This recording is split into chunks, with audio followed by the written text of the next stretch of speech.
नमस्कार।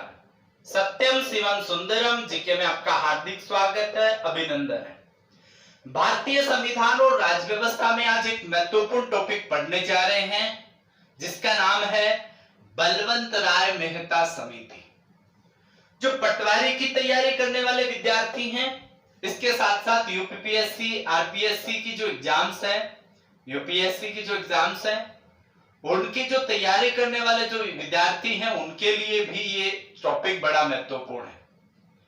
बलवंत राय मेहता समिति क्या, कौन सी समिति है, किससे संबंधित है? अभी पिछले टॉपिक में हमने स्थानीय स्वशासन के बारे में पढ़ा। स्थानीय स्वशासन से जस्ट अगला टॉपिक है वो समितियों का है, और समिति में पहली समिति है बलवंत राय मेहता समिति। अगर आपने नहीं देखा है स्थानीय स्वशासन का टॉपिक तो डिस्क्रिप्शन बॉक्स है, उसको क्लिक करें, तीर के निशान को, उसके बाद में नीचे आपके लिंक खुल जाएंगे, उनमें आप स्थानीय स्वशासन से संबंधित समितियां और अन्य जो टॉपिक है उनका अध्ययन कर सकते हैं। बलवंत राय मेहता समिति नहीं, अशोक मेहता समिति और अन्य जो समितियां हैं उनका अध्ययन करेंगे। आज हम बात करेंगे बलवंत राय मेहता समिति। जैसे कि आपको पता है कि जो स्थानीय स्वशासन है उसके संदर्भ में स्वतंत्रता के पश्चात अनेक प्रयास वो किए गए। प्रधानमंत्री जवाहरलाल नेहरू ने कुछ योजना भी प्रस्तुत की, परंतु उसके बाद में जो है बलवंत राय मेहता समिति का गठन किया गया। इसके बारे में हम एग्जाम्स में पूछे जाने वाले प्रश्नों पर प्रकाश डालते हैं। क्या है बलवंत राय मेहता समिति? तो योजना आयोग जो है, अभी तो इसको समाप्त करके आपको पता है नीति आयोग बना दिया गया है, परंतु योजना आयोग उस समय का, उसने क्या किया कि जो बलवंत राय मेहता नामक एक व्यक्ति हैं, उनकी अध्यक्षता में 1956 में एक समिति का गठन किया गया। क्योंकि इसके अध्यक्ष वो बलवंत राय मेहता थे, इसलिए इस समिति को बलवंत राय मेहता समिति के नाम से जाना गया। आपको पता है बलवंत राय मेहता कमेटी 1957 यहां हम पढ़ते हैं, परंतु इसका गठन है 1956 में किया।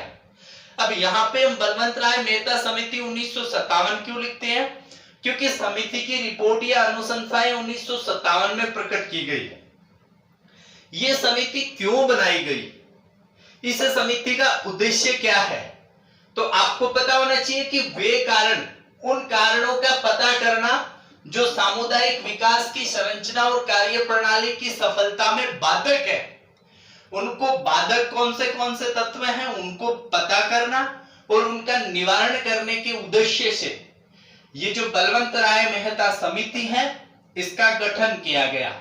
तो उद्देश्य पूछा जा सकता है, पहले अर्थ पता होना चाहिए। मैंने आपको बताया कि क्या है इसका अर्थ, फिर उसके बाद में इनका उद्देश्य, उन कारणों का पता करना जो सामुदायिक विकास कार्यक्रमों की संरचना व कार्य प्रणाली की सफलता में बाधक होते हैं। उसके बाद में समिति की रिपोर्ट या अनुशंसाएं ये 1957 में प्रस्तुत की गई। अब इस समिति ने क्या रिपोर्ट प्रस्तुत की? इस समिति ने पूरी जांच पड़ताल की, इसके बारे में अध्ययन किया, सारी चीजों के बारे में पता किया, और ये पता करने के बाद इन्होंने पाया कि लोकतांत्रिक जो विकेंद्रीकरण है और सामुदायिक विकास कार्यक्रम है उनको सफल बनाने के लिए पंचायती राज है उसको शीघ्र ही शुरू कर देना चाहिए। पहली बात इन्होंने रिपोर्ट प्रस्तुत की कि लोकतांत्रिक विकेंद्रीकरण एवं सामुदायिक विकास कार्यक्रमों को सफल बनाने हेतु शीघ्र ही पंचायती राज शुरू कर देना चाहिए।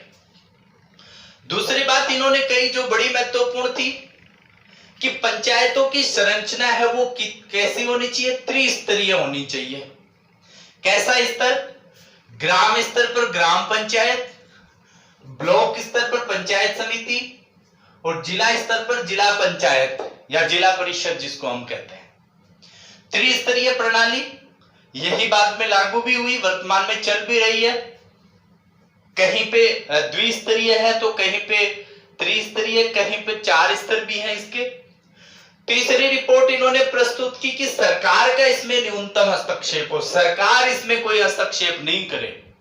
केवल क्या होना चाहिए कि वह केवल निरीक्षण करे, मार्गदर्शन करे, और उच्च स्तर की योजना बनाने तक ही सीमित हो। सरकार के क्या होना चाहिए, इसमें न्यूनतम हस्तक्षेप होने चाहिए।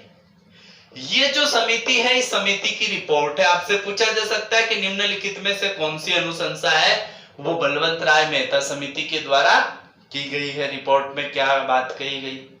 अब जब ये समिति की रिपोर्ट आई, ये जो रिपोर्ट आई, इस रिपोर्ट के आधार पर उसके बाद में इसको लागू किया गया 1 अप्रैल 1958 को। लागू कब किया गया, 1 अप्रैल 1958 को। उक्त जो सिफारिशें हैं, ये जो 3 सिफारिश की गई थी समिति ने कि लोकतांत्रिक विकेंद्रीकरण इसको सफल बनाने के लिए शीघ्र शुरू करे, संरचना त्रिस्तरीय होनी चाहिए और सरकार का न्यूनतम हस्तक्षेप होना चाहिए। तो इसको 1 अप्रैल 1958 से लागू कर दिया। ठीक है, केंद्र सरकार ने राज्यों को स्थानीय स्वशासन लागू करने के निर्देश वो दिए। और इसका उद्घाटन जो है, इसका उद्घाटन 2 अक्टूबर 1959 को राजस्थान राज्य में नागौर जिले में बगदरी गांव में एक चबूतरा है, वहां पर बड़े जन समुदाय के सामने तत्कालीन प्रधानमंत्री जवाहरलाल नेहरू ने क्या किया, इसका उद्घाटन किया। बड़ा महत्वपूर्ण प्रश्न है, पूछा जा सकता है कि पंचायती राज का श्री गणेश कब किया गया। 2 अक्टूबर 1959 को कहां किया गया, राजस्थान राज्य में, कहां, नागौर जिले में, और कौन सा स्थान, बगदरी गांव, यहां पर। और किसके द्वारा किया गया, तो प्रधानमंत्री जवाहरलाल नेहरू के द्वारा। उसके बाद आप देखते हैं कि जब राजस्थान में इसकी शुरुआत हो गई, राजस्थान में शुरुआत होने के बाद 11 अक्टूबर 1959 को उसके तत्काल बाद में आंध्र प्रदेश ने लागू किया। और इसके बाद 1960 में तमिलनाडु, कर्नाटक और असम ने भी लागू कर दिया।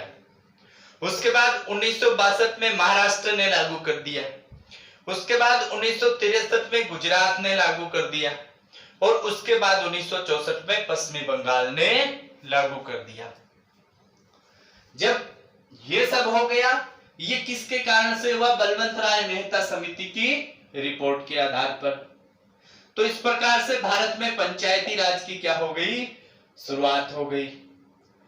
आगे हम अन्य टॉपिकों में पढ़ेंगे कि पंचायती राज वास्तव में क्या है। तो स्थानीय स्वशासन की शुरुआत ये हो गई। और 1964 के बाद धीरे धीरे भारत के सभी जो राज्य हैं, इन्होंने क्या कर लिया, अपने अपने राज्यों में स्थानीय स्वशासन उसको स्वीकार किया और लागू कर लिया। तो इस प्रकार से हमने देखा कि बलवंत राय मेहता समिति क्या है और इस समिति की सिफारिशें कब हुई, क्या इन्होंने सिफारिश पेश की और इसके तहत क्या कार्य हुआ। इस समिति की समीक्षा करने के लिए अशोक मेहता समिति का गठन किया गया, जिसके बारे में अगले टॉपिक में पढ़ेंगे। आप लिंक पे जाके पढ़ सकते हैं। धन्यवाद।